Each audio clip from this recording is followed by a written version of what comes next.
Chittoor to Ladakh రైడ్లో ఈరోజు day 1 వచ్చేసి చిత్తూరు నుంచి హైదరాబాద్కి వచ్చేసి హైదరాబాద్లో అయితే స్టే చేసినాము. సో హైదరాబాద్లో top box 80% of the luggage అయితే మొత్తం హైదరాబాద్లోనే వదిలేసిన. ఎందుకంటే చిత్తూరు నుంచి హైదరాబాద్కి వచ్చేటప్పుడు కూడా బండి సేమ్ ప్రాబ్లం అయితే ఇచ్చింది, ఎక్కువ వాబుల్ అవుతానండి, స్టేబుల్గా లేదు.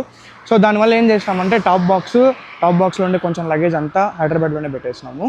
సో ఇప్పుడు లగేజ్ ఎట్లా ప్యాక్ చేసినానో చూపిస్తా.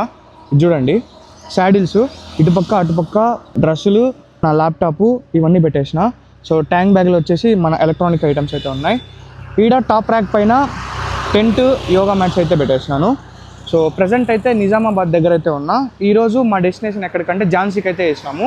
అరౌండ్ 1150 కిలోమీటర్స్ అయితే ఉంది. మ్యాక్సిమం ఈరోజు రీచ్ అవ్వము, కాకపోతే మా గోల్ ఏంటంటే అరౌండ్ 8 వరకు డ్రైవ్ చేసి ఎన్ని కిలోమీటర్స్ అయితే అన్ని కిలోమీటర్స్ కవర్ చేసుకొని ఎక్కడైనా పెట్రోల్ బంక్లో స్టే చేద్దామని అనుకుంటున్నాము. సో చూడాలి ఈరోజు ఎన్ని కిలోమీటర్స్ కవర్ చేస్తాము. సో మర్చిపోకుండా మన పేజ్ని అయితే ఫాలో అయిపోండి. మళ్ళీ కలుద్దాం.